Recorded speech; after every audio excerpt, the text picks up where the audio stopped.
Sí, buenos días de nuevo a todas y a todos. Estamos ya en esta segunda parte que cierra la mañana de la segunda jornada del Seminario Doctoral Paz y Valores Europeos como posible modelo de integración, progreso en un mundo global. Contamos ahora con una mesa que estará presidida por Juan Carlos Moreno Piñero. Él es el director de la Fundación Academia Europea Yuste, doctor en Derecho por la Universidad de Extremadura y además que ha desarrollado su investigación especialmente en el ámbito de las fundaciones, sobre todo desde el punto de vista de investigación, como en el de la gestión. Será él la persona encargada de moderar la siguiente mesa. Juan Carlos, te doy la palabra. Gracias, Miguel. Buenos días a todos. Es una satisfacción presentar a Enrique Hernández Díez, que va a ser nuestro investigador, que va a hacer la presentación. Pero, como es mi primera intervención, me van a permitir hacer una breve reflexión dirigida a los investigadores que estáis hoy aquí. Estáis 10 investigadores, no por casualidad, no por azar, no por un sorteo. Ha habido 109 peticiones para obtener las becas Sofía Corradi. 109 peticiones de toda Europa. Y solamente 10, desgraciadamente solamente 10, nos gustaría que hubieran sido muchos más, pero 10 habéis sido elegidos.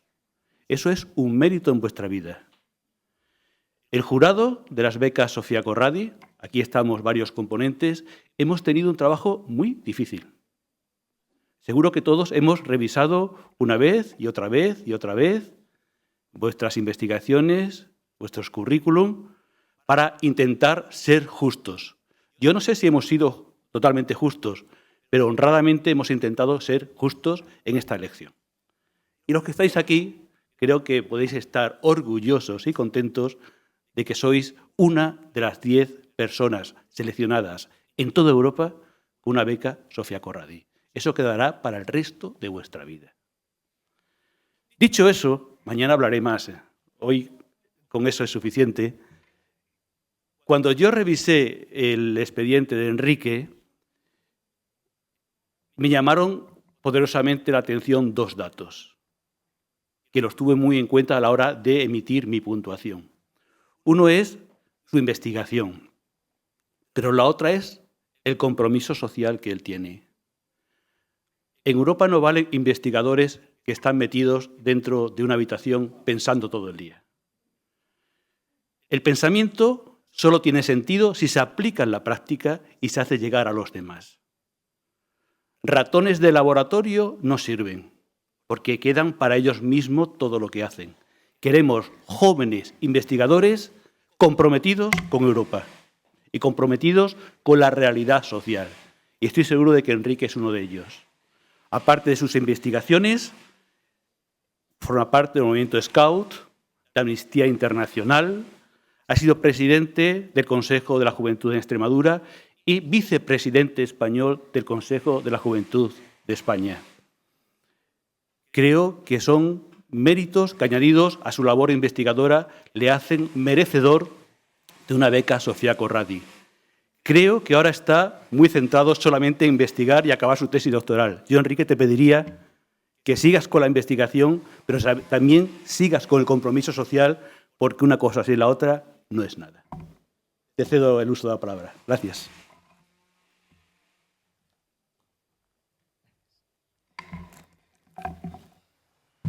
Bueno, si todo va bien, mañana volveré a ese compromiso, si puedo, coger el avión para Francia, que estaba en estos momentos también de campamento con chavales, un campamento educativo precisamente. Así que sí, digo que solo hago investigación porque así mi director de tesis está más tranquilo. Pero en realidad hacemos otras cosas. En primer lugar, gracias a la Fundación por la oportunidad de estar aquí y gracias a la profesora Corradi por inspirar este proceso de becas que creo que a mí al menos me ha dado la oportunidad también de presentar una contribución que en la mayoría de convocatorias de becas tiene muy poco lugar, porque en el ámbito del derecho lo que yo estoy investigando tiene un peso prácticamente inexistente y en los demás ámbitos, el que lo haga desde el derecho hace que también resulte bastante extraño. Así que gracias por esa oportunidad, que espero aprovechar y estar a la altura de las intervenciones de mis compañeros.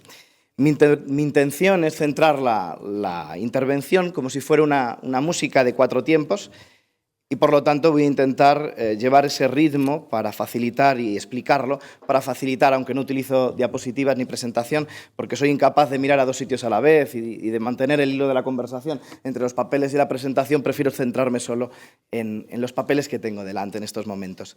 He intentado también adaptar, y eso lo advierto para pediros indulgencia, un poco la presentación que voy a hacer, sin cambiar el contenido, evidentemente, del paper en el que estoy trabajando, pero sí cambiar la forma de exponerlo para enlazarlo mejor con quienes me habéis precedido, y agradeceros también a los colegas y a las colegas que habéis hablado antes, que me habéis dado algunos puntos de inspiración. ¿Qué es lo que yo voy a intentar trasladar ahora? Voy a intentar hablar de algo que está en la picota de Europa, como es la participación de jóvenes. Recientemente habréis escuchado hablar quizás al propio Premio Nobel de Economía Joseph Stiglitz de una creciente brecha generacional a ambos lados del Atlántico, sobre la que después me detendré con algún ejemplo, pero que está significando que, aunque siempre ha habido diferencias generacionales, y eso no es nuevo, se están radicalizando, por ejemplo, en el sentido del voto y en las condiciones socioeconómicas, como no había ocurrido antes en la historia occidental, eurocéntrica probablemente, como hacía referencia antes Jairo, pero que al fin y al cabo es la que nos afecta en la Unión Europea. Yo voy a intentar acercaros a esa realidad y desde el punto de vista de algunas notas jurídicas. Hay muchas otras personas que desde la sociología, la pedagogía, la psicología o la antropología se han acercado al tema, y a mí me están sirviendo para no tener que inventarme los datos y las bases para pedir un derecho que a veces debe ser probablemente distinto, o analizar si el derecho que existe se corresponde con los fines que los propios tratados de la Unión Europea dicen.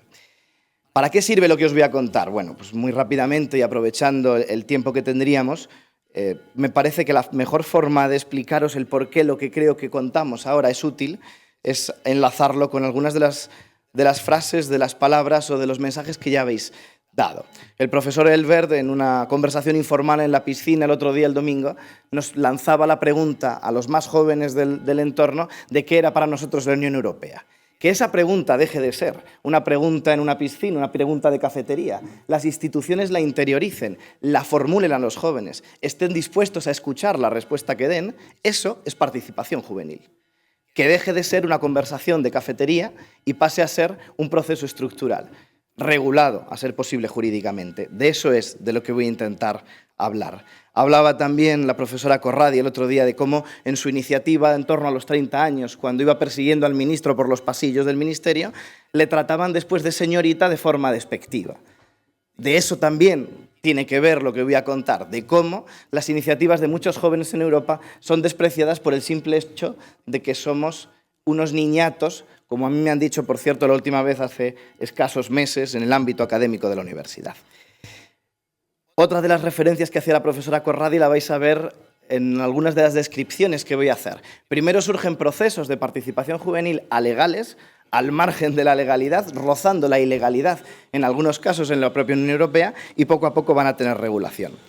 Ana nos comentaba la importancia de la memoria, pues me recordaba su intervención mucho la importancia de la memoria y de los procesos de reflexión posteriores a las 2 guerras mundiales en el surgimiento de la participación juvenil, y cómo en Dinamarca, sin ir más lejos, con posterioridad a las guerras, se daban cuenta, o algún pensador, Hal Koch en concreto, reflexionaba cómo a la guerra se había ido con una generación de jóvenes tomando decisiones, unos señores mayores que no pisaban el frente de batalla, razón por la cual crea uno de los primeros consejos de la juventud de Europa, ¿no?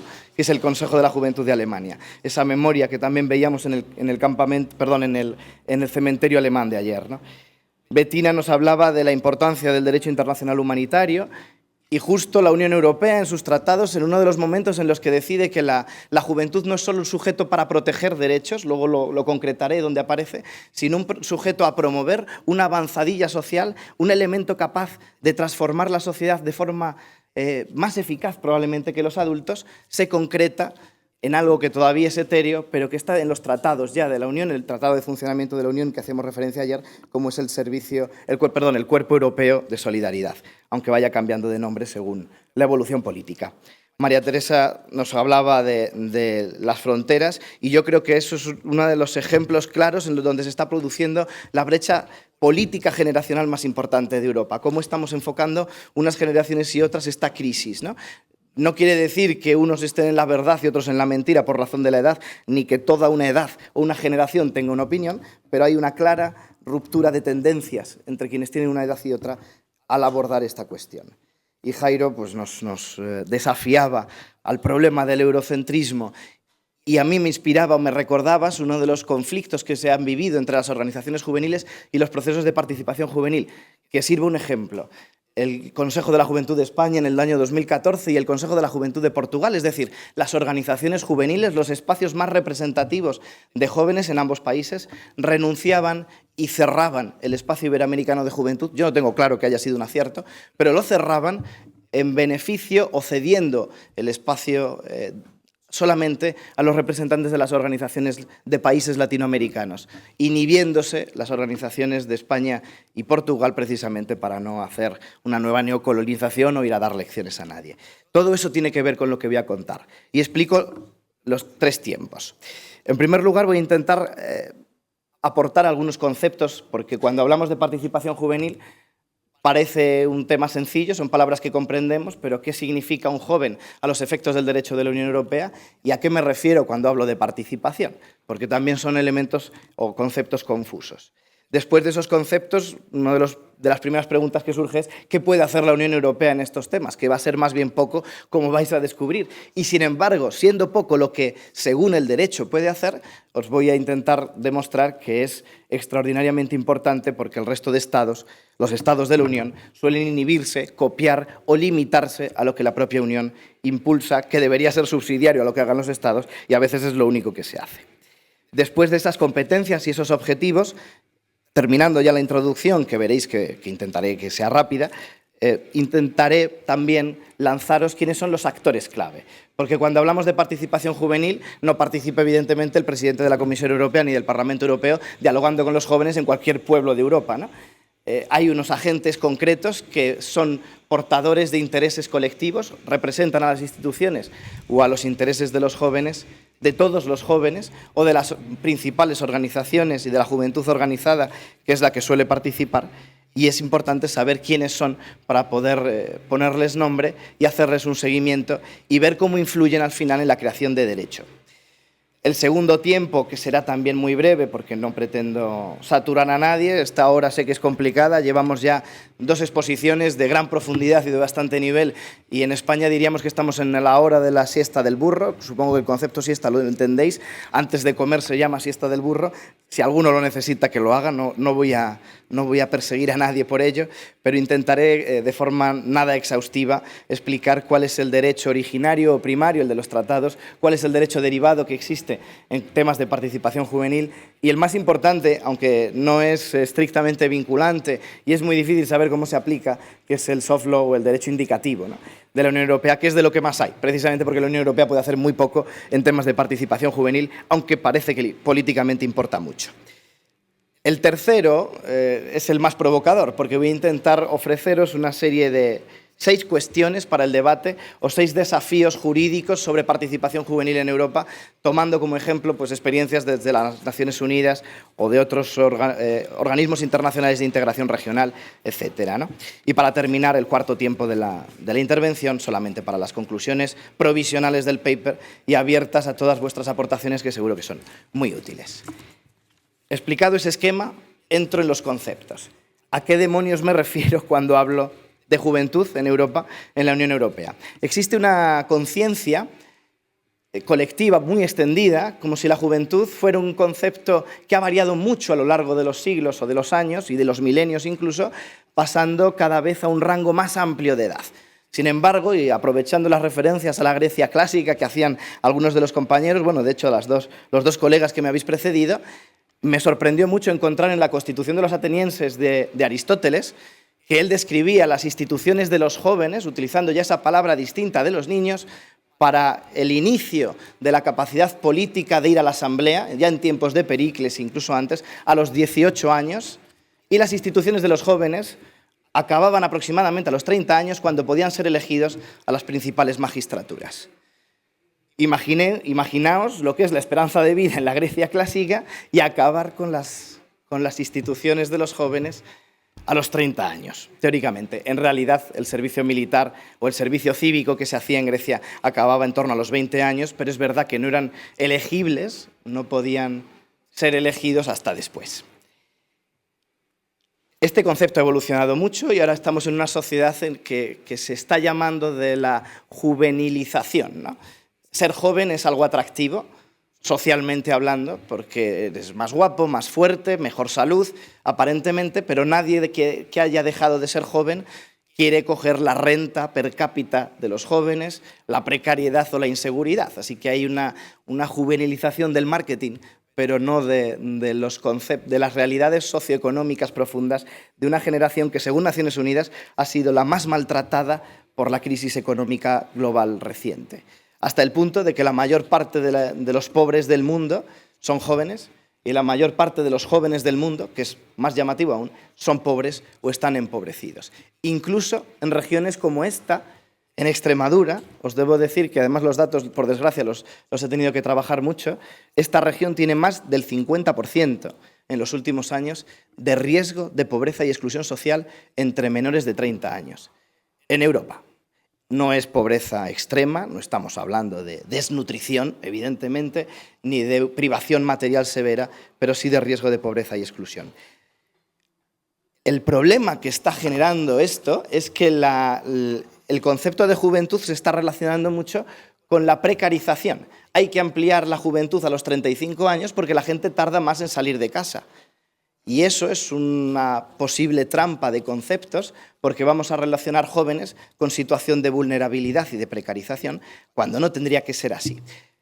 Os ruego, para terminar este concepto y pasar a lo siguiente, que ya veo que encima voy regular de tiempo y acabamos de empezar, que penséis en la imagen de un ciervo, un cervatillo recién nacido, de Bambi. Y se acerca un lobo. Como no sea capaz de echar a andar a las pocas horas de nacer, su vida se ha acabado y se ha convertido en la merienda de un depredador. Si eso lo hiciéramos con un bebé humano, es imposible que se levante y salga corriendo, como sí va a ocurrir en eso. La juventud existe, o al menos las ciencias auxiliares del derecho, en las cuales yo no me voy a poner a discutir, señalan que la juventud existe porque el ser humano cada vez necesita procesos, sobre todo en sociedades complejas, de aprendizajes más largos. Aprende más lento, pero es que va a aprender muchas más cosas. Y eso está directamente relacionado con la educación. En la actualidad hablamos de aproximadamente de 80 millones de jóvenes en la Unión Europea, que constituyen menos del 20%. Es el continente más envejecido, lo que genera una población joven que es minoría demográfica. Y si están de acuerdo en algo políticamente, se convierten en minoría electoral, en minoría política. Ejemplo de ello es el Brexit, que perdieron fundamentalmente los jóvenes que tenían un sentido de voto marcadamente distinto.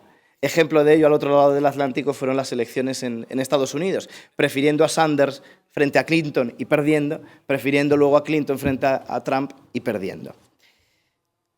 La juventud para la Unión Europea, y en resumen, la mayoría de las normas hace referencia a que dura desde los 15 hasta los 29-30 años. Hay excepciones y hay marcos distintos. Naciones Unidas habla de 15 a 25. Otros países tienen rangos también diferentes. Por ejemplo, en España empieza a los 14 para determinados derechos. Pero es que el propio concepto de juventud, y con esto lo termino, tiene que ser necesariamente flexible, porque se trata de un concepto de transiciones. Una cosa es la mayoría de edad. Ejemplo divertido, en la Roma antigua, la edad civil, el derecho a poder comprar una casa o hacer la gestión privada de tu patrimonio, lo adquirías no por la edad, sino porque tu padre se muriera o te emanciparas. No estaba vinculado a la edad.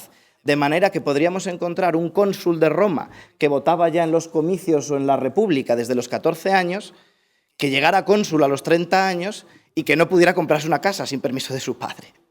La edad política va en transiciones y eso siempre ocurre. Macron no podría ser presidente de Alemania, porque no tiene la edad que la Constitución alemana exige para ser presidente en el país vecino. Es un concepto que tiene diferentes hitos, es progresivo, no es una delgada línea roja. Y dicho eso, os cuento la participación. ¿Qué entiendo yo por participación? Me ciño a la participación en sentido público, a la participación en los asuntos comunes, no a la participación mercantil ni nada por el estilo, sino a la participación de una sociedad que está aprendiendo a ser ciudadano. Decía de la Cortina que a ser ciudadano se aprende como casi todo lo importante en la vida, y en ese periodo se está produciendo. La participación en los asuntos públicos, en general la doctrina jurídica la clasifica en dos conceptos. Participación procedimental, es decir, crear oportunidades, momentos, espacios temporales para participar, que puedas opinar, lanzar una propuesta, opinar sobre la propuesta de otro en un determinado momento. Esa es la procedimental. Y otra, la orgánica, que haya un lugar concreto, no necesariamente físico, pero un órgano, una institución, un conjunto, un espacio colegiado en el que un joven, en este caso que hablamos de participación juvenil, tenga algo que decir. A eso me refiero con participación. Y por ahora, y pendiente de aclarar cualquier duda que luego surja, los conceptos también me parece que ya estarían suficientemente claros. ¿Qué puede hacer la Unión Europea en este tema? En este tema que está marcando además uno de los procesos de desafección más fuertes dentro de la Unión, de una generación que, aunque ha votado en contra del Brexit en Reino Unido y ha perdido, y aunque no le gustan muchas de las políticas de la Unión Europea, sigue queriendo formar parte de ese proceso europeo. Pero hay una brecha clara entre unas posiciones y otras. Las elecciones estatales de muchos de los países lo demuestran. La Unión Europea aquí puede hacer solo funciones de apoyo, de coordinación y de complemento, que es lo que dice el artículo 6 del Tratado de Funcionamiento de la Unión. Es decir, quienes tienen el poder para decidir sobre políticas de juventud son los Estados, y la Unión solo apoya. ¿Qué ocurre? Ya os lo adelanto, que la mayoría de las veces la Unión Europea diseña, sugiere, propone, los Estados aceptan, la Unión Europea dice yo te ayudo, y el Estado dice fantástico, tu ayuda es lo único que voy a hacer. Si la Organización Internacional del Trabajo dijo que para aplicar la garantía juvenil en Europa hacían falta 10.000 millones de euros al año, la Unión Europea dijo, vale, yo voy a invertir 1.000 al año, total 6.000 en un periodo presupuestario, y los Estados que pongan los 9.000 restantes. ¿Qué han hecho los Estados? Es decir, fantástico, la Unión Europea me paga las políticas de empleo tradicionales, puedo liberar fondos para otras políticas, solo invierto el dinero que me da la Unión Europea. Así que al final, lo poco que hace la Unión, a veces es lo único que se hace en muchos de nuestros Estados miembros. Esas son las competencias. ¿Cuáles son los objetivos? Bueno, lo veremos ahora cuando vayamos a los tratados y al contenido, pero la Unión Europea ha ido interiorizando una tradición jurídica que está presente en las propias constituciones de los Estados. Y ojo que hablo de las constituciones no solo vigentes y recientes. La primera constitución en Europa que habla de participación de jóvenes, que me pareció una referencia preciosa que encontré de casualidad, es la Constitución francesa de 1792, que distingue los niños de los jóvenes y dice que la Asamblea Nacional de Francia en 1792 es la responsable de ganarse el afecto y el cariño de los ciudadanos jóvenes. No vuelve a haber referencias constitucionales prácticamente hasta el siglo XX, después de las dos guerras mundiales, pero sí muchos estados las tienen. Y hay dos dimensiones que la Unión Europea ha interiorizado. La juventud es un colectivo que en ciertos casos tiene que ser protegido porque está aprendiendo, porque está en evolución y necesitamos darle un apoyo. Y por otra parte, la Unión Europea interioriza otra dimensión más moderna que solo está presente además, por cierto, en la Constitución española, pero que se ha trasladado a los tratados. Y es, la juventud no siempre tiene que ser protegida, no cualquier joven es vulnerable. Pensemos en los, yo antes ponía, ya no me sirve, pero los nietos de la familia Botín, por muy jóvenes que sean, de grandes banqueros españoles, no son una población necesitada de protección evidente, pero sí de promoción probablemente. Y esa dimensión promocionista, de impulso, vamos a facilitar que se desarrollen, no es proteccionista. Esos dos objetivos están en los tratados, en concreto en los artículos 165.2 y 166.2 del Tratado de Funcionamiento. Si alguien quiere luego referencias jurídicas más concretas, que lo pida. ¿Por qué la Unión Europea no puede hacer algo más? Aquí está claro que no se está tocando la soberanía de los Estados. Así que a mí solo se me ocurre que sea una cuestión mediática. Es muy divertido ver cada vez que hay procesos electorales cómo la mayoría de políticos europeos tienden a situar detrás de sus mítines a un plantel estupendo de jóvenes de su partido para demostrar cuán cercanos son a la juventud. Es una cuestión de marketing que se corresponde con esa juvenilización. Por eso no quieren ceder la auténtica potestad probablemente, aunque es una interpretación politológica y no estrictamente jurídica. ¿Quiénes juegan, quiénes se reparten las cartas en la Unión Europea y manejan estos dos objetivos? Hay que protegerles, sobre todo en temas laborales, dicen los tratados, y hay que promoverles a participar, hay que facilitar una participación, que luego el derecho además le dará unos cuantos principios muy bonitos. La participación de los jóvenes debe ser libre, debe ser eficaz y debe tender a ser plena, lo que ya nos da una idea de participación en crecimiento. Los actores, yo he hecho una clasificación que me he tenido que inventar en los últimos meses sobre la marcha, sobre los actores institucionales y actores juveniles de participación en la Unión Europea, aclarando una idea. Los jóvenes no solo tienen derecho a participar, esto parece evidente, pero hay que recordarlo, no solo tienen derecho a participar en los temas que les afectan como jóvenes, es decir, en el diseño de las políticas de juventud, sino que son ciudadanos normales y corrientes que tienen un itinerario de aprendizaje de competencias cívicas y sociales, de saber participar distinto. Entonces, pueden participar en todo lo que les interese. Es evidente que si todas las administraciones, desde el ayuntamiento más pequeño de Europa hasta la Comisión o el Parlamento, tienen departamentos especializados en juventud, hay unos interlocutores natos. Primer grupo, aquella administración, aquella institución que tiene un segmento... Perdón, sí, sé que tiendo a hablar muy rápido. Lo siento, gracias a los intérpretes por el trabajo que hacéis. Lo siento. No escucho, pero lo siento. Intento frenar. Digo que aquellas instituciones que tienen un departamento especializado en juventud constituyen un interlocutor nato de participación juvenil. Es obvio que esos interlocutores tienen que hablar con jóvenes porque para eso existen. En la Unión Europea hay tres claros. Existe un comisario europeo que, además de formación, deporte y educación, lleva juventud, con lo cual hay un departamento en la Comisión Europea. El Parlamento no tiene una comisión formal, pero sí un intergrupo. No sé si conocéis la figura de los intergrupos. Existen, allí donde no hay una comisión oficial, se crean a veces alianzas informales, procesos informales entre parlamentarios europeos para abordar ciertos temas, y existe este intergrupo. Aunque es informal, tiene un peso clave porque es el que está diseñando con las organizaciones juveniles precisamente el Cuerpo Europeo de Solidaridad en estos momentos. Y el Consejo Europeo, que serían las reuniones de ministros, no tiene tampoco una fórmula obvia de reunión de ministros de juventud. De hecho, en muchos países no existe esa figura de ministro, sino que es un cargo de tercer o cuarto nivel dentro de un ministerio, en nuestro caso en España de Sanidad, que me diréis la relación directa entre sanidad y educación, pero bueno. Pero sí existe un órgano que se ha ido consolidando entre gobiernos, como son los que de verdad cortan el bacalao, los que de verdad toman las decisiones en políticas de juventud. Cada 6 meses se reúnen en una conferencia europea de juventud para tomar decisiones, cada 6 meses, es decir, cada presidencia rotativa de la Unión. Y, por tanto, normalmente en el país que ostente la presidencia. ¿Quiénes están enfrente? Porque, evidentemente, 60, 80 millones de jóvenes no se pueden sentar a la mesa con estos tres interlocutores. ¿Quién habla en nombre de jóvenes? Y aquí surge uno de los problemas que, si da tiempo, abordaré después, de las legitimaciones. ¿Cómo se legitima a alguien? Bueno, en Europa tenemos la suerte de tener a la estructura de sociedad civil juvenil más fuerte del mundo, más fuerte en medios, pero sobre todo en representatividad. Es decir, reúne al mayor número de organizaciones que cualquier otra plataforma de sociedad civil en Europa. Se llama el Foro Europeo de la Juventud. Pero otro interlocutor evidente, si son los Estados los que de verdad toman las decisiones, son una figura que os hablaba antes, en 1940 surge en Dinamarca y está generalizada en Europa, que son los consejos de la juventud nacionales. Solo hay un Estado que no los tiene, que es Hungría.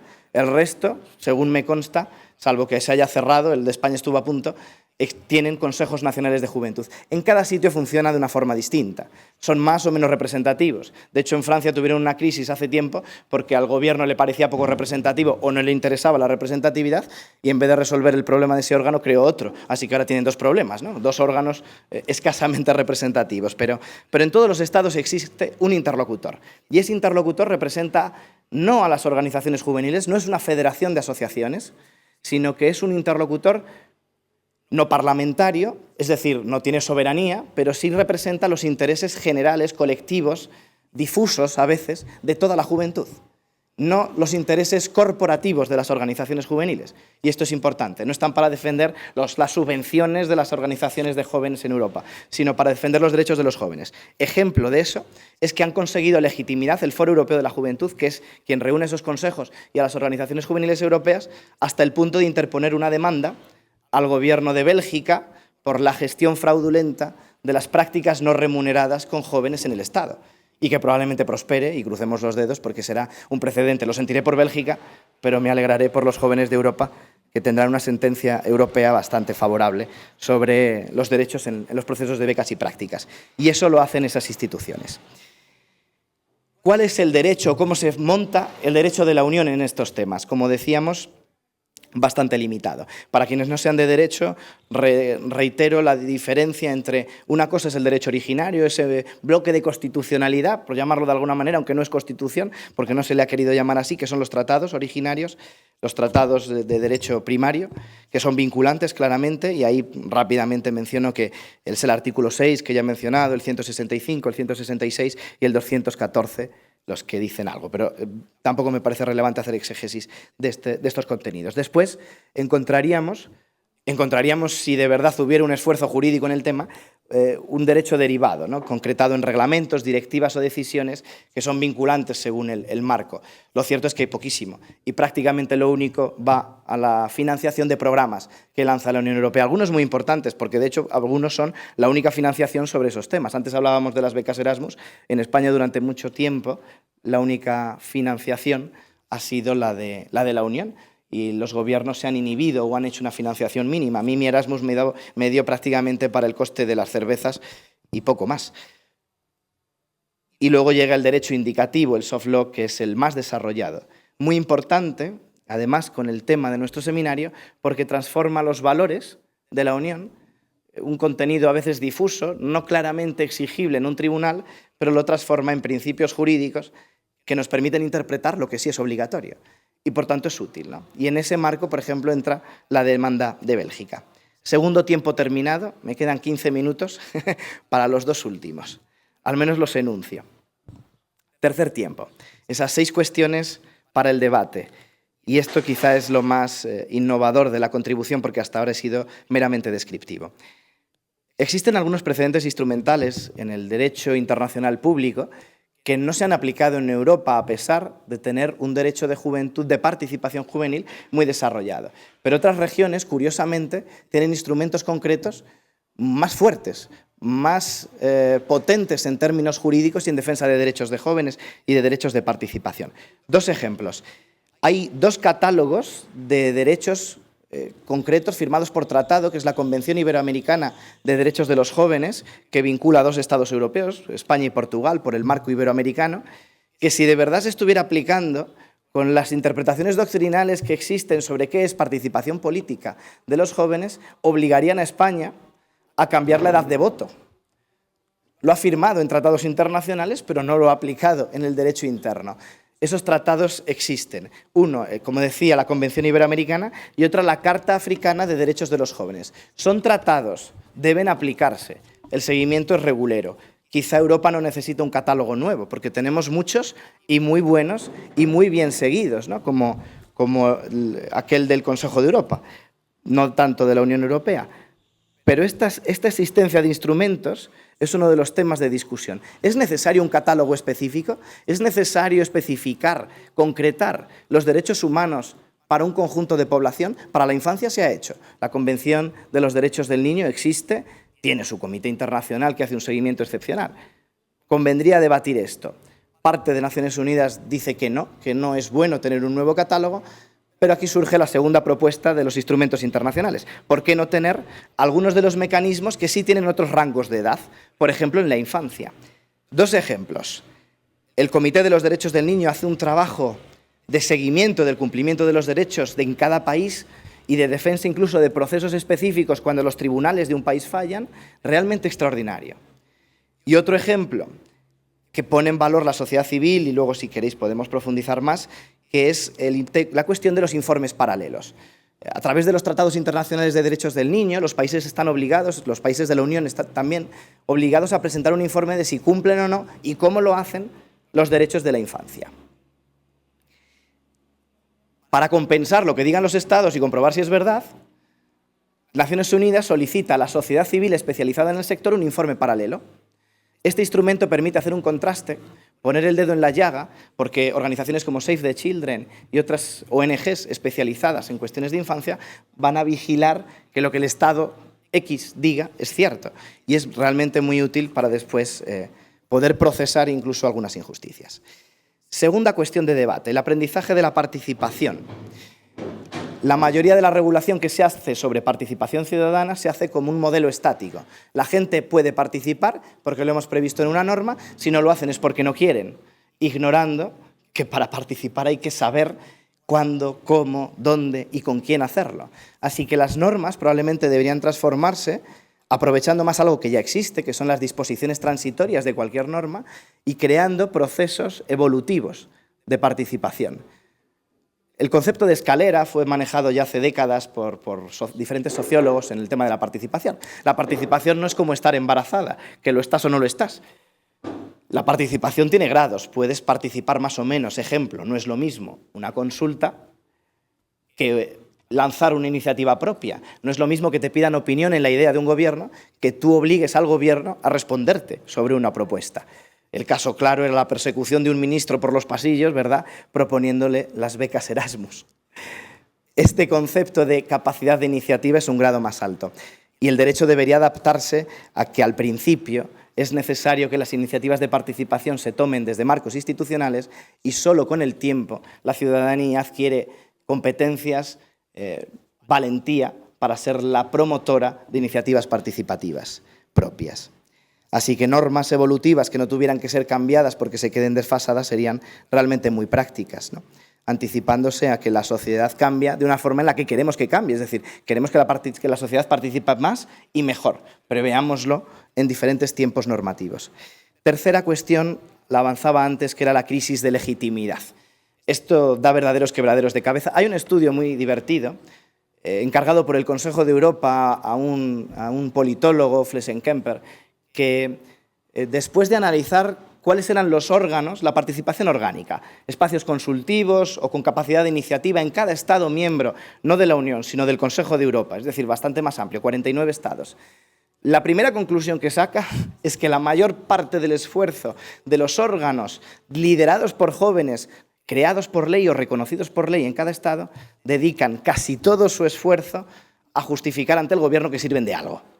La mayor parte del tiempo la pierden en decir que son importantes, porque se les está cuestionando permanentemente desde hace décadas, de manera que no se pueden dedicar a otras cosas. Y esto tiene que ver con las crisis de legitimación. Yo he llegado a escuchar que en este país que la representación de los derechos de los trabajadores la ostenta el ministro de Justicia y no los sindicatos. Ese tipo de confusiones conceptuales entre lo que es la democracia representativa, la democracia participativa, que no son incompatibles, que son complementarias, no está interiorizada en los productores de normas, en los creadores de normas, sobre todo de participación juvenil, y crea problemas porque nos hacen perder un tiempo extraordinario a las organizaciones juveniles. Evidentemente, también existen riesgos corporativistas, riesgos de una excesiva legitimación de una organización concreta. Ejemplo, cuando un Estado quiere hablar con una organización pero no con todas, si tiene la libertad para elegir con quién habla, está claro que va a estar más cómodo, ¿no?, un representante institucional. Y esto ocurre hasta el punto de que en Francia fulminaron una institución para crear otra para adaptar la composición a la preferida por el gobierno político del momento. Y esos son riesgos también en los reconocimientos de la legitimidad. No incido más en ello, salto para intentar cumplir el tiempo. Cuarta cuestión para el debate o para el diálogo o lanzada a la mesa de juego. Las nuevas fórmulas y nombres para el diálogo que se están creando de forma legal en la Unión Europea tienen un peso importantísimo para jóvenes, pero no están reguladas para generar derechos subjetivos de jóvenes. Es decir, hay declaraciones muy bonitas, pero es muy difícil que si no te las respeta el país de turno puedas realmente defenderte y exigirlas. No sé si os suena el concepto de diálogo estructurado. El diálogo estructurado se estableció a través de una norma indicativa, no vinculante. La Unión Europea se compromete a abandonar la práctica de hablar con los jóvenes solo cuando se acercan las elecciones y hace falta hacerse fotos, abandona esa práctica electoralista para sentarse con representantes de jóvenes cada 6 meses. En ciclos de 18 meses, 3 presidencias rotativas de la Unión Europea van a abordar una serie de temas en las conferencias de juventud con representantes de los jóvenes de cada país y van a intentar hacer luego un proceso de cascada hacia abajo y hacia arriba desde el plano nacional, regional, local y vuelta hacia arriba, hacia la dimensión europea. Esto está en marcha y está funcionando, pero si algún país decide no hacer nada, no pasa nada. Y esto es un problema también porque están existiendo tendencias de eliminación de interlocuciones o de este tipo de procesos en cuanto desestabilizan la tranquilidad del interlocutor político de turno. Un ejemplo, la inversión de España en diálogo estructurado en el primer año que tuvo que apostar, y creo que no ha cambiado, fue de 2.000 euros para todo el proceso estatal de diálogo estructurado. 2.000 euros. Os podéis imaginar que si salió algo fue porque hubo otros agentes de sociedad civil que generaron procesos de consulta, cuestionarios hacia jóvenes, etc. Es un proceso que está emergiendo, pero que conviene tener en cuenta porque está en un marco por ahora bastante cercano a la legalidad y a la falta de regulación. Quinta cuestión. Existe algo poco conocido y que me ha costado ubicar jurídicamente. Existe un partenariado conjunto entre la Unión Europea y el Consejo de Europa en temas de juventud. Muy interesante porque además está centrado en temas de investigación en juventud y tiene una serie de bases de datos de investigadores en la que yo ya me he colado, me he inscrito, y hay otros cientos en toda Europa que investigan sobre juventud para intentar acelerar el conocimiento sobre estos problemas, ¿no? Sobre los problemas democráticos, sociales, educativos, etcétera, con jóvenes. Sin embargo, esta herramienta está siendo infrautilizada por las dos propias organizaciones, la Unión y el Consejo de Europa. Cuando han ido representantes de la Unión Europea o del Consejo de Europa a espacios de Naciones Unidas sobre juventud, iba gente que no sabía ni siquiera que existía en su institución ese partenariado conjunto, de manera que la coordinación pues, está todavía en pañales. No sé cómo se traduce eso, perdón. Si esta herramienta se aprovechara mejor, este partenariado conjunto, sería un ejemplo claro de aceleración de procesos de europeización positiva, espero, en un sentido no moralista, no aleccionador, sino de democratización al espacio periférico de la Unión. Porque el Foro Europeo de la Juventud, por cierto, no lo he dejado claro, no es un interlocutor de la Unión Europea solo. Reúne no solo a los jóvenes de la Unión, sino a los jóvenes de Europa en un sentido muy amplio, más incluso que el Consejo de Europa.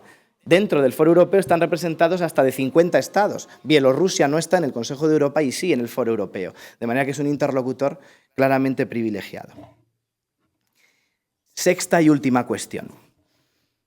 La cooperación entre Naciones Unidas y la Unión Europea en temas de juventud tampoco está siendo suficientemente aprovechada. La Unión Europea tiene un programa, y me voy a centrar solo en uno para ceñirme al tiempo, muy atractivo, que funciona con décadas de experiencia, por ejemplo, en Holanda, que se llama los delegados jóvenes de Naciones Unidas. No sé si a alguien le sonarán. En Holanda está extraordinariamente bien desarrollado, en otros países no está en absoluto implantado, en España no hay ni el más mínimo acuerdo al respecto, pero es una estructura bastante interesante. La Unión Europea facilita un proceso de elección por sufragio variable en cada estado, es decir, cada país decide cuál es la madurez de la sociedad civil joven para hacer un sufragio universal, por ejemplo, caso de Holanda, todos los jóvenes holandeses tienen derecho a votar a sus 2 delegados jóvenes que son interlocutores con el secretario general de Naciones Unidas. 2 jóvenes por país dialogan directamente con la oficina del secretario de Naciones Unidas para procesos de participación, por ejemplo, en el diseño de objetivos de desarrollo sostenible. Y además el mecanismo de que sean 2 por país yo he querido encontrarle, y creo que la lógica va en esa dirección, la misma lógica que los 2 cónsules de la República de Roma, ¿no? Que uno tenga el derecho de veto a otro y evitemos procesos de elección de jóvenes autoritarios o que puedan guisarse, que puedan gestionar ellos solos al margen de la rendición de cuentas su proceso de elección y de participación como delegados jóvenes. Que haya dos favorece un equilibrio y un veto mutuo que está funcionando extraordinariamente bien en muchos países europeos. La Unión Europea ignora este instrumento que ya existe, que ya está funcionando por parte de Naciones Unidas, y tendría a dos jóvenes, además de a los representantes de las organizaciones juveniles, con la mayor legitimación que hay en cada país, porque en cada país tiene, o bien por sufragio universal, o bien por sufragio de organizaciones juveniles, el máximo nivel que el país está en condiciones de ofrecer. Esta era la sexta cuestión, ¿no? Otros temas también de Naciones Unidas podrían ser útiles. De hecho, las Naciones Unidas también podría aprender del marco del diálogo estructurado e interiorizarlo en algunos de sus procesos. Conclusiones provisionales, en 3 minutos 20 segundos. Y aún así intentaré hablar rápido por respeto a los intérpretes. Lento. Sí. Cuarto tiempo y fin de la intervención. Conclusiones provisionales por ahora. Existe un escaso derecho vinculante. Es difícil obligar a los Estados porque la Unión Europea no tiene la potestad de obligarles en temas de participación juvenil, lo que está generando una Unión Europea de múltiples velocidades en políticas de juventud. Ejemplo, Grecia invierte 11 veces más en políticas de tercera edad que en políticas de infancia y juventud.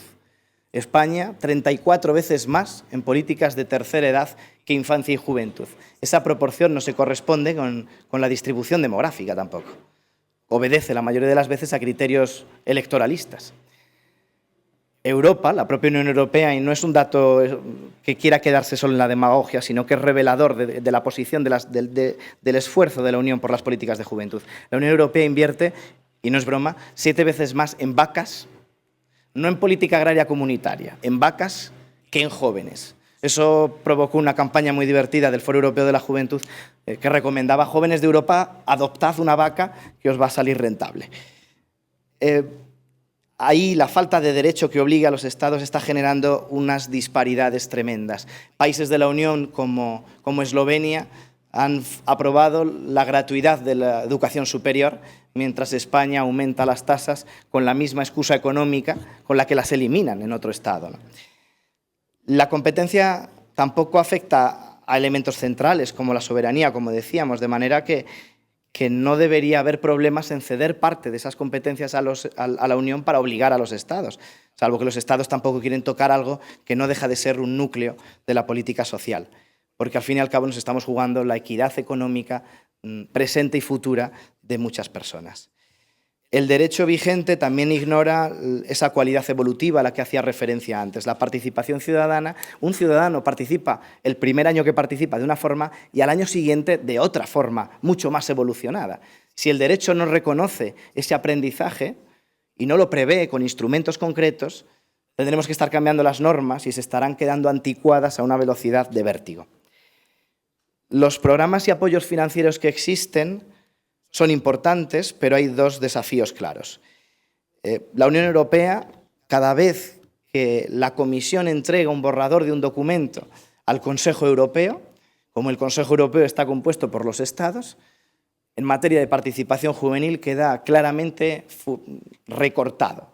Ejemplo, en la garantía juvenil la Comisión sugería al Consejo que aprobara: los jóvenes, representantes de jóvenes y de organizaciones juveniles participarán en el diseño y el seguimiento de la garantía juvenil. El Consejo aprobó: los jóvenes participarán en el diseño de la garantía juvenil.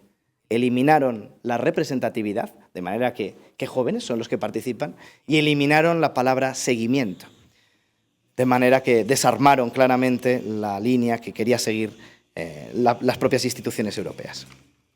Y última cuestión, ya me he pasado de tiempo, perdón. La creación de normas sobre juventud está evidenciando la falta de rigor académico, la información, las normas no basadas en hechos, en realidades empíricas. Se conoce demasiado poco sobre lo que se está regulando cuando se hacen leyes o normas sobre juventud en Europa. Y esto genera la irracionalidad de muchas normas. El ejemplo más divertido que he encontrado es también español, os lo cuento muy rápido y con esto de verdad y os prometo que acabo, fue cuando el Gobierno de España, con justificación en la crisis económica, decide suprimir el Consejo de la Juventud de España, porque dice que suprimiéndolo va a ahorrar 2 millones de euros. Hombre, 2 millones de euros en el presupuesto de un Estado como España, os garantizo que es una anécdota, con lo cual ya esa justificación era extraña, ¿no? Pero es que además, cuando se aprueba la norma, lo que dicen es que todo el patrimonio pasa al INJUVE, al Instituto de la Juventud, al instrumento gubernamental, de manera que el ahorro real, y estos, de verdad, datos del diario oficial del país, son 0 euros. De forma que se suprime un órgano de participación juvenil por razón económica, y la razón económica es inexistente en términos oficiales, ¿no? No existe ese ahorro porque todo el patrimonio se sigue gastando desde un espacio gubernamental y no participativo. Lo que es un ejemplo claro de irracionalidad normativa y que convendría analizar. Perdonad por la velocidad, gracias por el esfuerzo y mi más sincera enhorabuena a los intérpretes y la paciencia que habéis demostrado. Me he pasado 2 minutos y medio, lo siento de verdad y gracias por vuestra atención.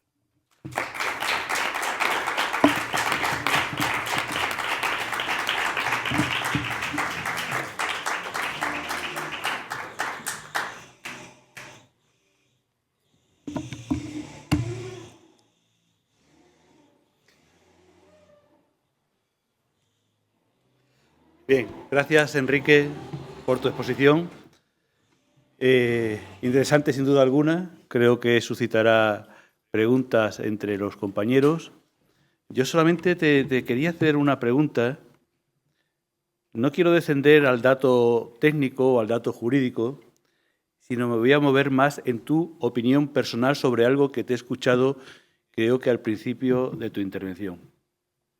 Tú hablabas de la participación de los jóvenes en Europa y creo que has utilizado la palabra radicalización, como que en este momento actual de Europa había, si no es exactamente la palabra radicalización, creo que sí, porque la he apuntado, quizás sea un mayor compromiso en el momento actual, en tu opinión, que en otras épocas. Siendo así, como yo he creído entender que lo has dicho, me surgen 2 preguntas. ¿Por qué piensas que ese compromiso o esa radicalización es mayor ahora que en otras épocas? Se me ha ocurrido cuando tú hablabas de eso, por ejemplo, el Mayo francés. ¿Por qué ahora, a tu juicio, es más, o el compromiso de los jóvenes es ahora más que antes? Y en segundo lugar, si existe ese compromiso o esa radicalización, ¿lo atribuyes solo y exclusivamente a la crisis económica o crees que hay algo más? ¿Respondo ya? Sí, por favor. Bueno, cuando hacía referencia quizá a la palabra radicalización, me refería a la radicalización de la brecha política y económica, no tanto a la radicalización de los procesos participativos. Esto además tiene el riesgo que es verdad que está produciéndose un distanciamiento en las posiciones políticas entre jóvenes y adultos en todos los países de Europa y que normalmente los adultos de cada país miran con simpatía esa brecha fuera, es decir, los adultos españoles, franceses, alemanes están contentos con la posición de los jóvenes británicos en contra del Brexit, o están contentos con la posición de los jóvenes, la preferencia de los jóvenes estadounidenses con el apoyo a Sanders o a Clinton sobre todo frente a Trump, pero en su propio país genera prácticamente reacciones despectivas, ¿no? Que los jóvenes españoles son más tontos que los de fuera porque la brecha se produce entre partidos tradicionales y partidos nuevos y no lo entienden, ¿no? O sea, la radicalización me refería a que se está distanciando más y eso sí que es un dato que está comprobado por la sociología, no por el derecho, ¿no? ¿A qué obedece? Probablemente Naciones Unidas tenía razón cuando apuntaba que los principales perjudicados en el occidente desarrollado de la crisis económica eran los jóvenes, porque cuando se han recortado protecciones sociales, se han empezado a recortar por las minorías electorales que menos daño iban a hacer quizá a algunos gobiernos. Entonces se han mantenido situaciones paradójicas como que mis padres, que trabajan, aunque sean mayores de 65 años y tienen el doble de ingresos que yo, que estaba hace unos meses a lo mejor en paro, pagaban menos en servicios públicos que yo mismo, por el mismo servicio público, por ejemplo. Y eso es una decisión que genera frustración. Creo que quien lo canalizó muy bien, que provocó el movimiento 15M, etcétera, fue Stefan Hessel con su libro de Indignaos. Que no se nos olvide luego la segunda parte de Comprometeos. Se está produciendo, pero también va por picos. Es decir, cada generación que tiene un acontecimiento histórico singular en términos políticos o públicos, tiene un pico de generación más sensible. Lo hemos tenido con la crisis económica, pero los actuales adolescentes de 13, 14 años están siendo ahora, en el año 2017, menos sensibles que hace 4 o 5 años que se ha vivido con más agresividad la crisis. La generación del baby boom en España vivió la transición, que le marcó de forma muy significativa y ha utilizado durante décadas en España y Portugal el reproche hacia la poca implicación de las siguientes generaciones que no vivieron ese acontecimiento clave. O el mayo del 68 francés generó una generación, quienes eran jóvenes esos años, más sensible. Claro, no nos podemos inventar acontecimientos históricos cada 2 por 3 para provocar mayor participación. Pero ¿a qué obedece? Creo que el problema está siendo que lo estamos abandonando, institucionalmente hablando, jurídicamente hablando, lo estamos abandonando a la casualidad. Ocurren acontecimientos que generan generaciones concretas más sensibles. En vez de planificar un aprendizaje para la participación sensato, que haga que la gente no dependa de que estalle una revuelta, una revolución, ¿no?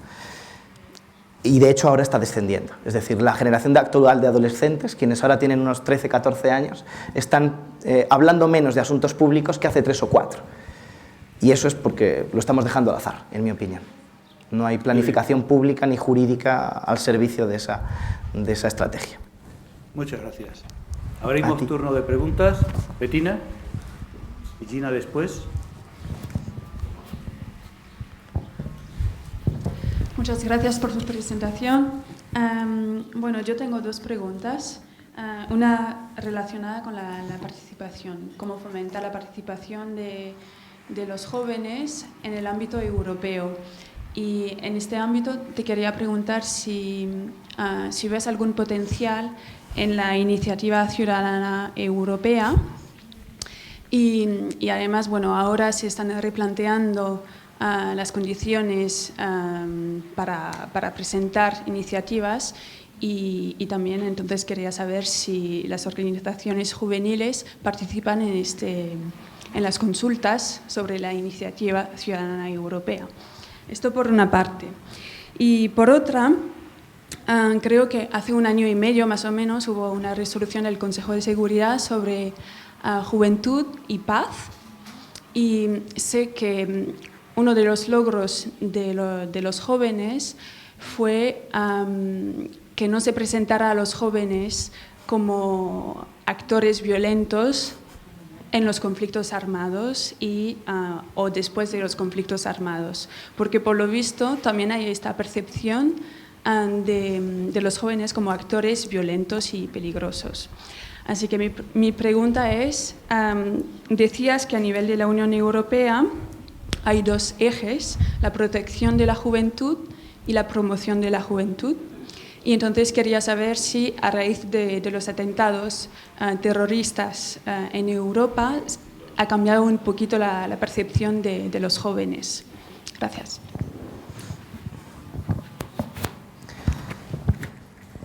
Gracias por las 2 preguntas que son profundas.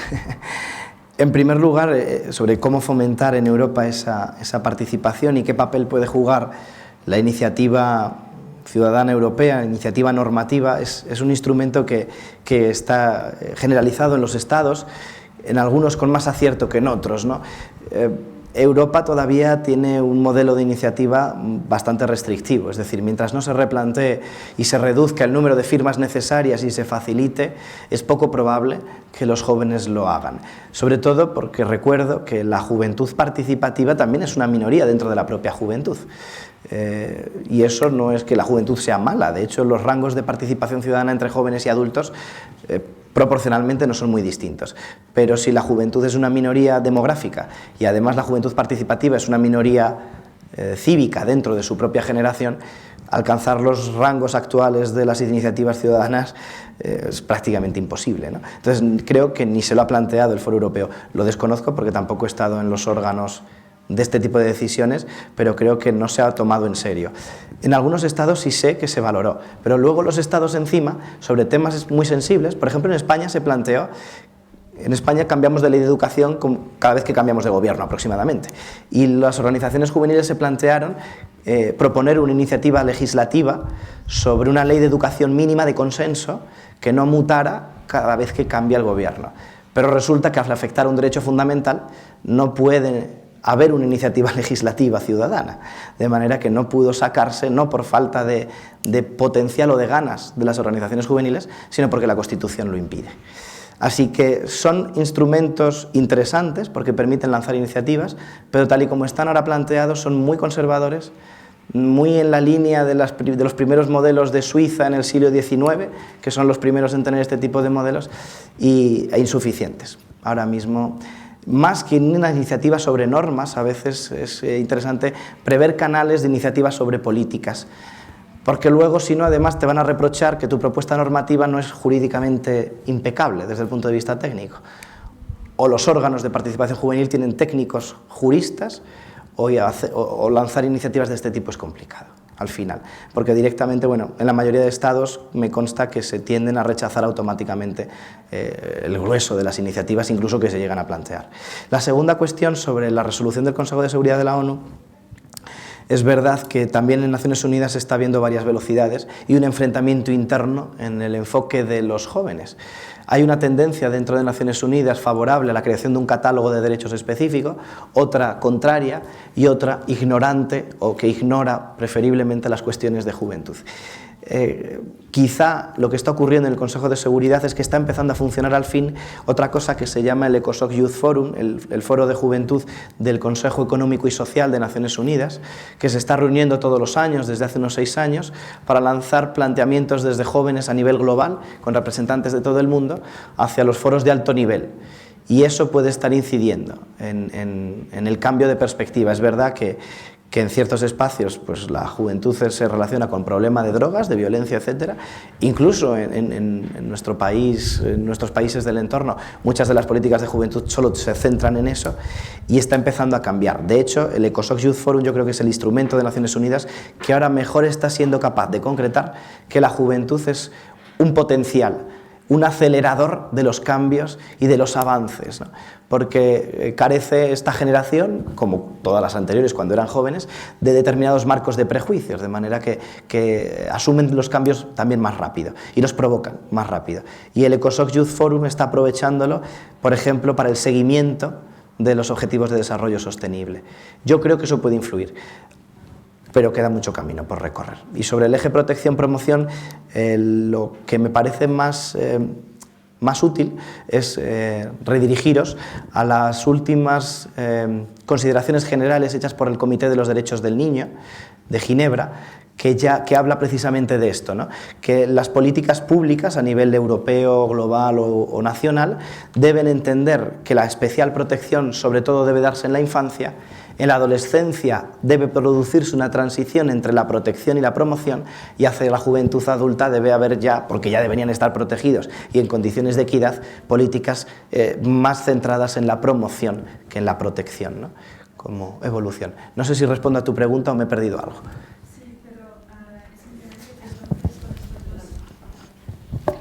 A estos dos ejes de protección y promoción no se ha añadido otro eje de percepción de la juventud como peligro a nivel de la Unión Europea. No se ha plasmado en normas, quizá porque queda feo estéticamente, pero el riesgo de la juventud y violencia y drogas se enfocaba mucho desde la protección. Protejamos a nuestros jóvenes para que no caigan en los peligros del mundo. Y algunas constituciones, la portuguesa parcialmente y la española de forma muy clara, incorporaron la dimensión de promoción en vez de protección. Y eso ha sido interiorizado por el derecho de la Unión Europea, curiosamente, y no se ha enfocado formalmente como problema, aunque luego si vemos muchos discursos asusta ver la idea que tienen algunos de lo que son las edades de la vida también, pero bueno.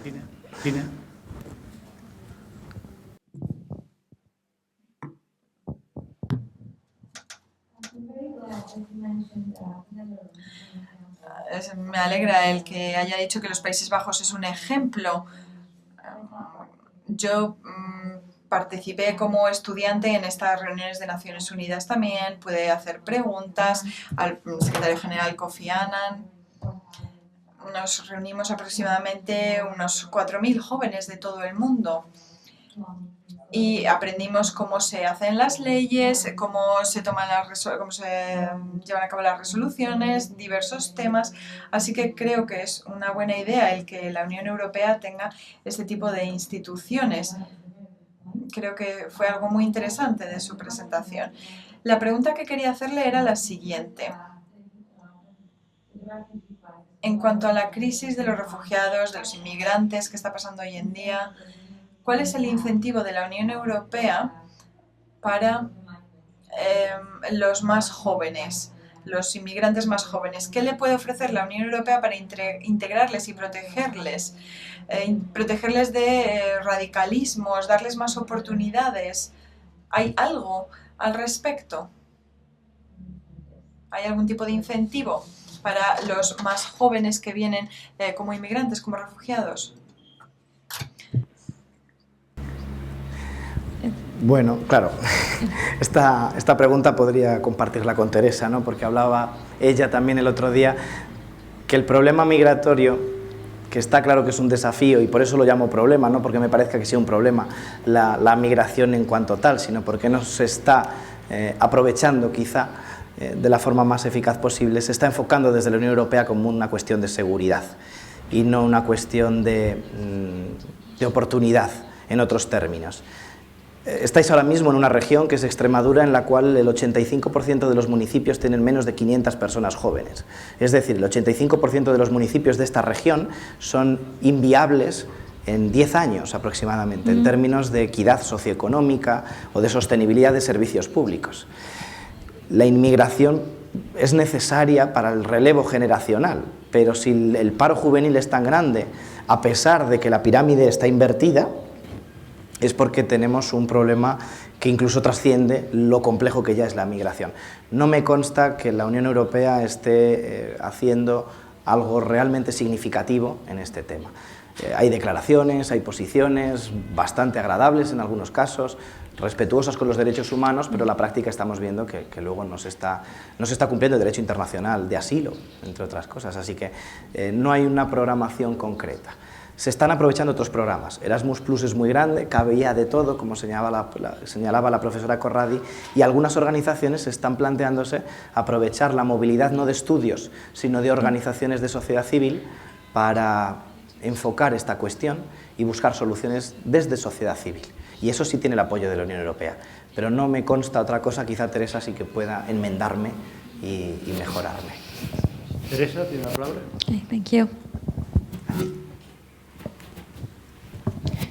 Por ayudarte un poco, desgraciadamente la poca mención que he visto yo a los jóvenes inmigrantes es precisamente en la Directiva Antiterrorismo, que es por la prevención en términos de terrorismo cibernético, llegada a los inmigrantes por medio de redes sociales, evitar la captación, la mafia, etcétera. Y esa es la única referencia, por desgracia, como digo, que me consta que la Unión Europea haya hecho a los inmigrantes jóvenes. O sea, que seguimos en la misma línea que ver la inmigración como un problema de seguridad. Y simplemente era para confirmar la idea, que lo único que sé de este tema es que ha sido en la Directiva Antiterrorismo y para prevenir que las mafias alcancen a lo que se considera que son más vulnerables en este sentido por riesgos de exclusión social, etcétera.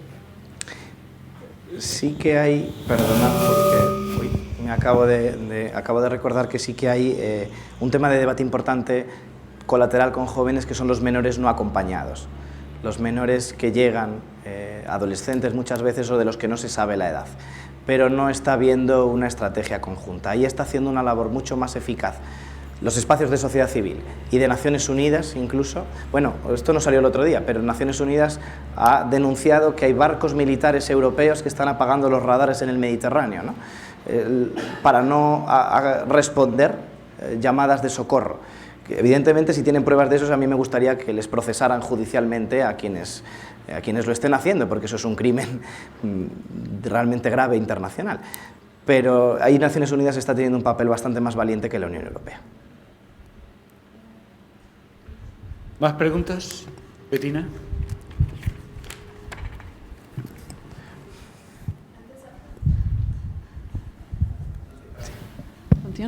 Sí. Antes hablaste del hecho de que los jóvenes, bueno, los adolescentes de 13 y 14 años de ahora son menos conscientes de su papel como ciudadanos y en comparación con los jóvenes de esa edad de hace 4 o 5 años, ¿no? Y dijiste que el problema es que no se formaliza ningún, supongo, procedimiento, no se adopta ninguna norma o lo que fuera. Y entonces mi pregunta es, ¿cuáles son las vías para fomentar la participación de los futuros jóvenes, de los adolescentes, para cuando sean adultos? De si, por ejemplo, pueden ser cursos en los institutos de educación cívica o si es otra cosa. Gracias. Buenas prácticas hay muchas. Es decir, la Unión Europea está repleta de pequeños ejemplos que están funcionando. El problema es que los Estados, que son los que tienen la capacidad, y la Unión Europea tampoco lo está incentivando, quizá porque sabe que va a haber rechazo si lo hace, no hay una estrategia universal, con vocación general. No hay un enfoque para todos. Es decir, el derecho a la participación formalmente existe, pero no está suficientemente concretado en derechos específicos. Un ejemplo. Aquí se ha discutido en España, no sé cómo será en otros países porque desconozco la normativa electoral de otros estados, pero cuando hay elecciones los partidos tienen derecho a conocer quién reside en cada sitio para enviar publicidad electoral a casa, a los domicilios. Yo recibo cartas cada vez que hay elecciones de 3 o 4 partidos que tienen el dinero y el acceso al censo público oficial a mi dirección personal para mandarme esa publicidad. Sin embargo, las instituciones de participación juvenil, que son organismos públicos no partidistas como los consejos de la juventud, no tienen acceso a saber dónde están los jóvenes para poder dirigirse y decirles, oye, estoy aquí, yo existo para que tú participes, aprovéchame. La tasa de conocimiento entre jóvenes de los instrumentos de participación juvenil, espacios o iniciativas, es prácticamente inexistente, es testimonial.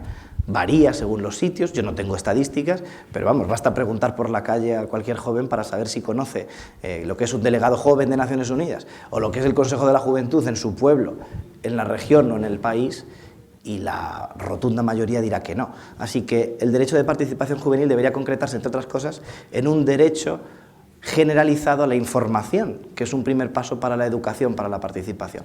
Creo que una de las claves es universalizar la cultura de participación en sentido amplio, y hay ejemplos muy interesantes y muy sencillos. Por ejemplo, me consta que en Cataluña se aplicó durante un tiempo en algunos centros educativos que los delegados de clase, los representantes de estudiantes en cada aula de secundaria, tenían un día cada mes que no iban a clase, sino que los sacaban del centro y los llevaban a conocer instituciones o espacios que fueran útiles para la defensa de sus derechos. La inspección educativa, el representante de los sindicatos de lo que sea, la asociación de estudiantes. Un día al mes, ¿no? Y solo con ese día al mes estaban empoderando de forma extraordinaria a esos jóvenes, que están elegidos por jóvenes, ¿no? Y que ya tienen esa legitimidad. Es una medida sencilla, pero como digo, de estas hay muchas, pero ninguna se está generalizando y convirtiendo en un derecho real, común en las normas de aplicación en la Unión o de los Estados, ¿no? Es decir, todavía está muy abstracto este derecho. Ana.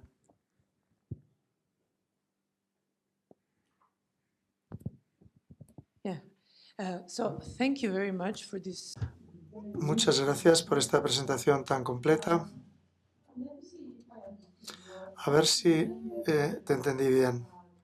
Dices que se habrían que crear iniciativas para fomentar la representación de los jóvenes, que en vez de ser un objeto, se conviertan en un agente activo. Esto es lo que tú dices. En relación con esto, hablas de la ciudadanía europea. Cuando hablas de ciudadanía europea, hay distintos componentes de esa ciudadanía, distintos aspectos que se ha de considerar. Si entiendes la ciudadanía europea como un tipo de identidad cívica que pertenece solo a valores cívicos de la Unión Europea, eso es una cosa, pero naturalmente hay componentes identitarios de la ciudadanía europea también. Dicho esto, se ha debatido mucho en la bibliografía de quienes toman las decisiones políticas sobre el déficit europeo. También se ha debatido qué es lo que constituye la europeidad y los europeos y qué futuro han de tener los europeos y cuál es el papel de los jóvenes. Más específicamente al respecto, la Unión Europea durante los últimos 20 o 30 años sí que ha estado tratando de compensar ese déficit democrático y creó una serie de proyectos e iniciativas que van dirigidos directamente a la juventud. Entre estas iniciativas, ya hablé de esto ayer, el cuadro que les presenté, que por desgracia era con una tipografía muy pequeña, la representación esquemática de la ciudadanía europea y dice concretamente cómo la Comisión Europea ve la ciudadanía europea, qué tipo de iniciativas y objetivos tiene para aumentar ese tipo de ciudadanía europea y especialmente en relación con la juventud. Si se miran los documentos de la Comisión Europea cuando se hablan de la juventud y de iniciativas para aumentar la ciudadanía europea, verás que se trata la juventud como una categoría difícil de alcanzar, y utilizo su terminología. En el programa de la Europa de los Ciudadanos va dirigido a los jóvenes, sobre todo entre los 18 y los 26 años. Este también es un grupo de llegada que afecta a los jóvenes. Entre otras iniciativas diferentes, hablaba con alguien ayer sobre el premio Carlomagno y también un nuevo programa que va dirigido a la juventud, que también va dirigido entre los 18 y los 26 años. ¿Has estudiado estos programas y has visto cuántos proyectos llegan a los jóvenes? ¿Cuántos jóvenes participan en estos proyectos? Porque abarcan una serie de distintos tipos de temas, desde el deporte a la educación, el recuerdo activo, que es otra forma de transmitir los mensajes del pasado hacia las generaciones venideras, que es algo que está en el meollo del proyecto europeo.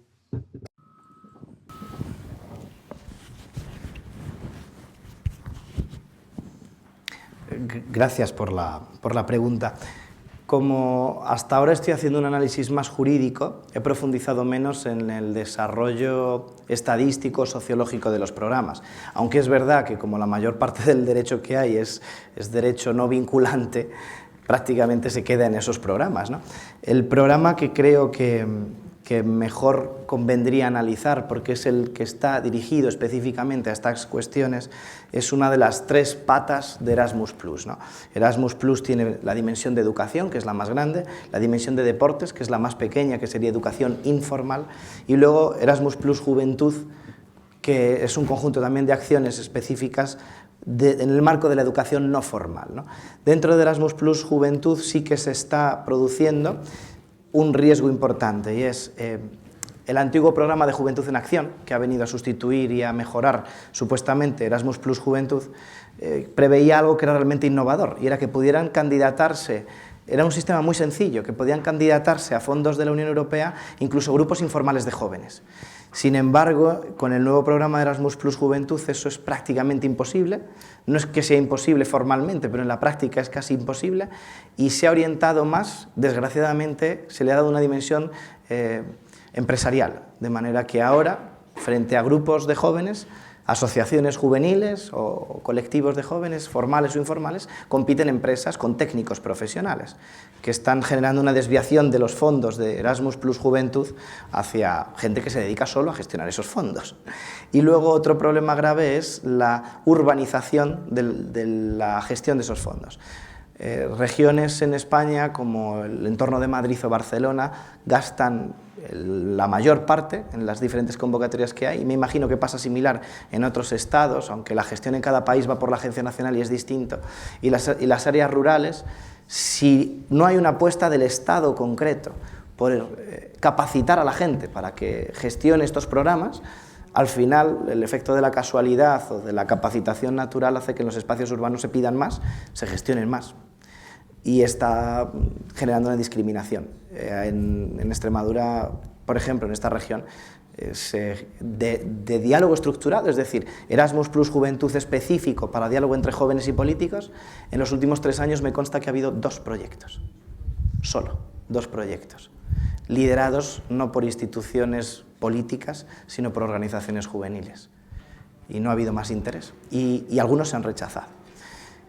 Hay una debilidad. Hay programas, yo creo que se está mejorando y evidentemente se tiene más que antes, pero no se está, creo, analizando con honestidad los resultados, porque la Unión Europea tiene mucho pudor en criticar a los gobiernos y los gobiernos tienen mucho pudor de hacer análisis con los que las oposiciones les puedan reprochar. Palabras textuales de algún director general que a mí me ha llegado a decir: no, hombre, no, yo no puedo poner cifras de objetivo porque me pongo una soga al cuello. Y digo, pues como no te marques algo, me dirás cómo comprobamos si cumples, ¿no? Y eso está siendo un problema en la gestión de estos programas. Me falta información y, de todas formas, cualquier información que tú tengas será bienvenida. No tengo datos de jóvenes, de cuántos participan, más allá de Erasmus Plus Educación, que son los datos que ya se han expuesto aquí por colegas. No tengo datos de Erasmus Plus Juventud, por ejemplo, ahora mismo, a nivel global. Así que acepto y recojo cualquier propuesta. Jairo.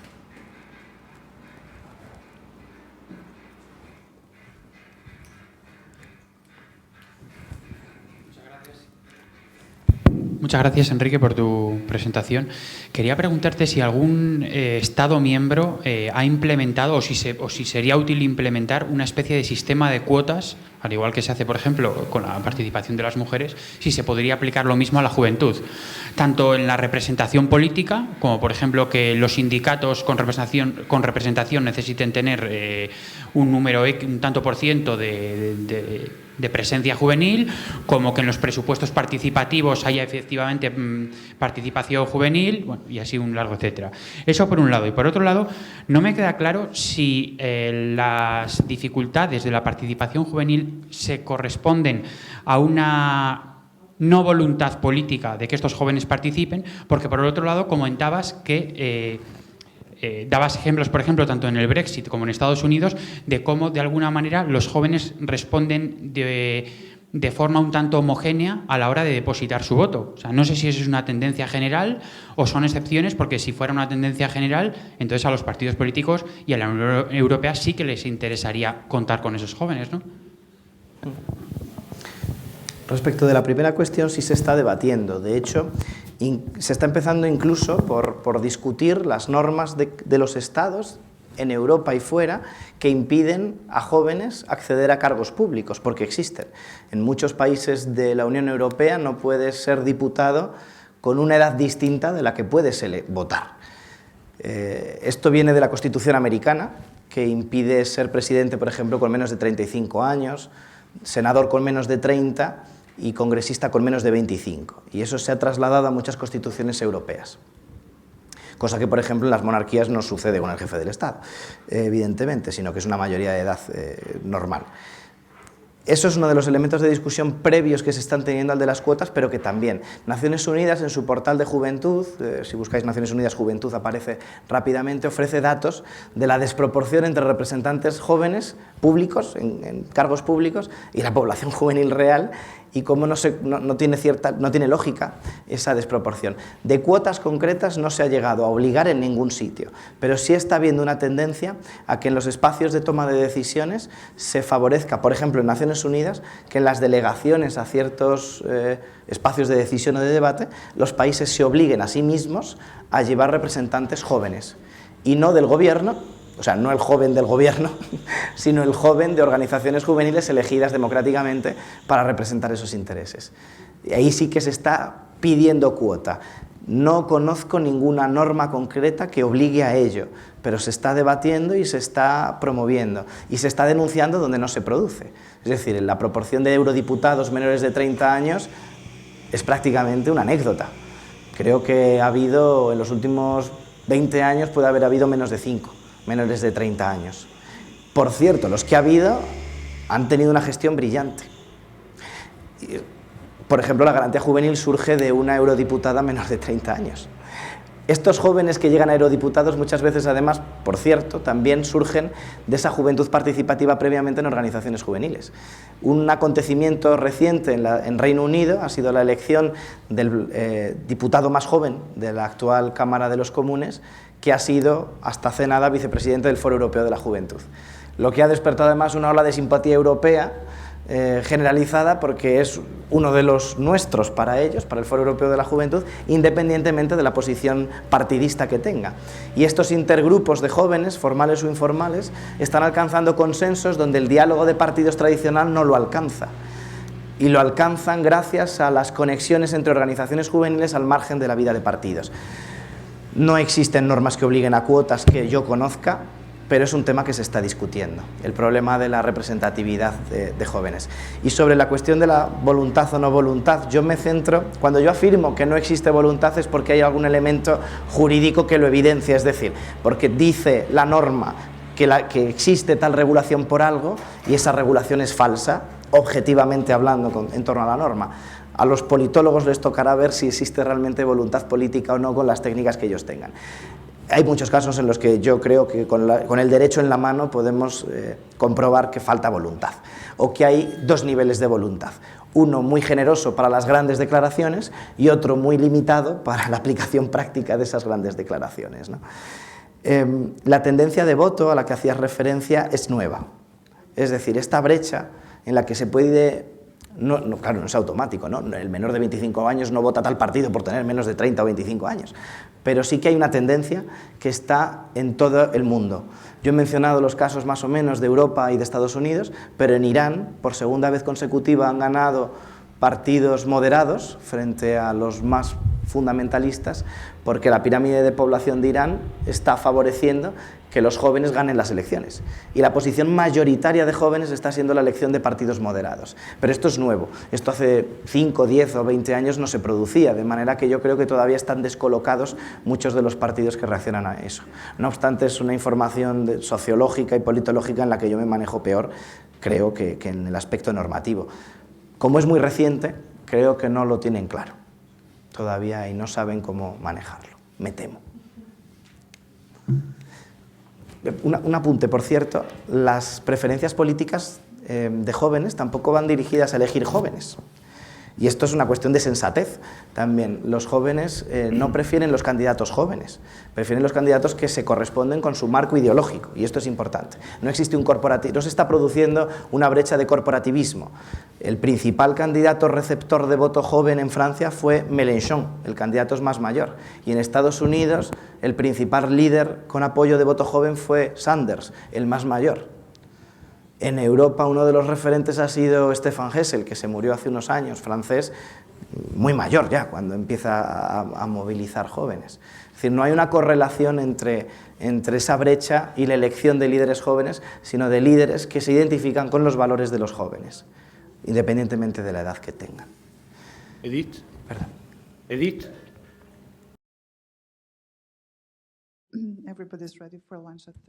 Gracias, creo que todos estamos listos para la comida, así que un comentario muy breve. Nos ha dado un resumen muy general de sus temas de investigación. Quizás me ha faltado la parte del receptor. Es decir, no sé si ha decidido llevar a cabo otro tipo de investigación o si lo ha hecho entre... ¿Cuál es la opinión de estas organizaciones de jóvenes y cuál es la opinión que tienen sobre los documentos de los que se ha estado hablando, etcétera, y en los que se habla de ellos también? En segundo lugar, ha hablado de la falta de estrategia. Lo bueno de Erasmus Plus es que comenzó a pensar en dar fondos para la construcción de estrategias. La comisión por ahora ha dicho, bien, aquí está el dinero, desarrollen un programa de formación. Ahora, lo que se nos está diciendo, de hecho, no sé cómo funciona en el área de la juventud, en la educación funciona así, se les dan los fondos. Entonces, quizás a lo mejor se puedan dar fondos también a los más jóvenes para que construyan estrategias. El tercer comentario es que les recomiendo que tenga cuidado con el ejemplo de las vacas, porque lo que gasta la Unión Europea en un estudiante y una vaca, pues hay que tener cuidado. Esto ya se ha mencionado en otras conferencias. Y una vez le pregunté esto a un comisario y se puso muy nervioso, así que si lo cita tenga mucho cuidado, porque parece que es un tema muy sensible con el que la gente no está cómodo. Aproximadamente es 7 u 8 veces más lo que se gasta, de hecho, en una vaca de lo que se gasta en un estudiante. Muchas gracias.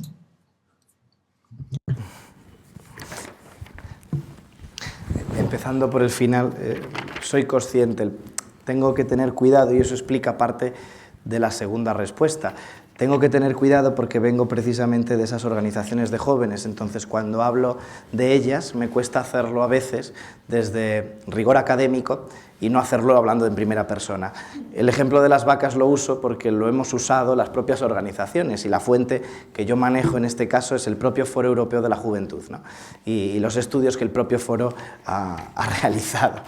Es verdad, no he hablado quizá mucho de esa opinión de las organizaciones juveniles precisamente para no sesgarlo, no orientarlo, no llevarlo a lo que entiendo que ha sido mi campo profesional previo antes que reembarcarme en la actividad académica. Pero sí lo estoy abordando en mi análisis, evidentemente, y de hecho las opiniones, las posiciones políticas de las organizaciones juveniles me sirven como parámetro de la racionalidad ética de las normas jurídicas. Es decir, si una norma jurídica se hace para jóvenes y las organizaciones de jóvenes dicen que no les gusta, está claro que hay un fallo en la norma, al menos en el aspecto de racionalidad ética, por muy bien diseñada que esté la norma, ¿no? Ojo, los jóvenes no siempre tienen la razón, entonces una participación eficaz de jóvenes no quiere decir conceder todo lo que los jóvenes pidan, pero al menos sí dar explicaciones de por qué no se responde positivamente a una petición de jóvenes. Y con ese cuidado es con el que yo intento manejar la opinión de las organizaciones juveniles sobre estos problemas, ¿no?